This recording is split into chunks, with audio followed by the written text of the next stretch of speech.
ମୁଁ ବର୍ତ୍ତମାନ ଆସିଯାଇଛି କୁଶବଡ଼ ଜଗନ୍ନାଥ ମନ୍ଦିର ମହାପ୍ରଭୁଙ୍କୁ ଟିକେ ଦର୍ଶନ କରିବା ନନାଙ୍କ ସହିତ ଟିକେ ମିଳିବା। ନନା ନମସ୍କାର।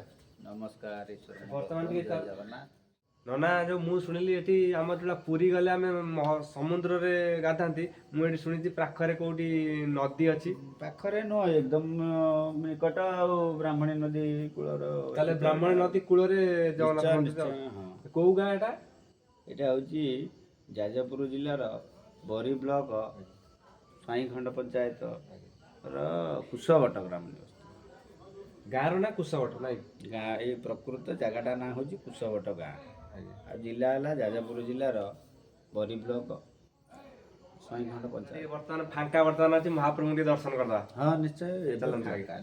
ମହାପ୍ରଭୁ ତ ଆମର ଭାବଭକ୍ତ ବତ୍ସଳ। ଆଜ୍ଞା, ଯେତେହେଲେ ବି ପ୍ରଭୁ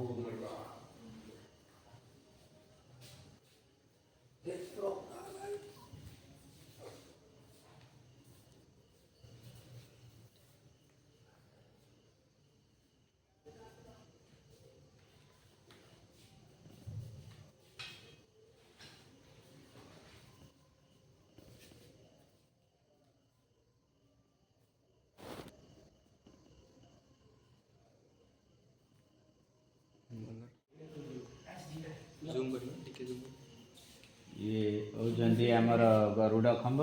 ଆଜ୍ଞା, ପ୍ରଥମ ଆସିଲେ ଆମେ ଗରୁଡ଼ ଖମ୍ବ ସମସ୍ତେ ପ୍ରାୟ ପ୍ରଥମ ଭକ୍ତ ତ ତାଙ୍କର ନମସ୍କାର ନିଶ୍ଚୟ ନିଶ୍ଚୟ।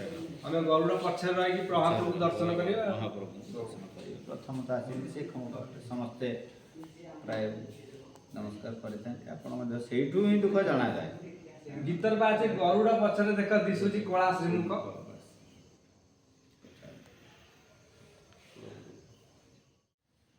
ଓମ୍ ଚନ୍ଦନಂ ବନ୍ଦତେ ନିତ୍ୟಂ ପବିତ୍ରಂ ପାପନାଶନಂ ଚନ୍ଦନಂ ହରତେ ନିତ୍ୟಂ ସର୍ବପାପୋ ହର ହରେ ସର୍ବକ୍ଲେଶ ହର ହରେ ସର୍ବଦୁଃଖ ହର ହରେ।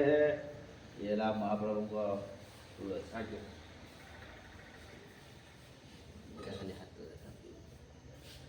ओम अकाल मुक्त हरणम सर्व व्याधि दुःखम धर्मते।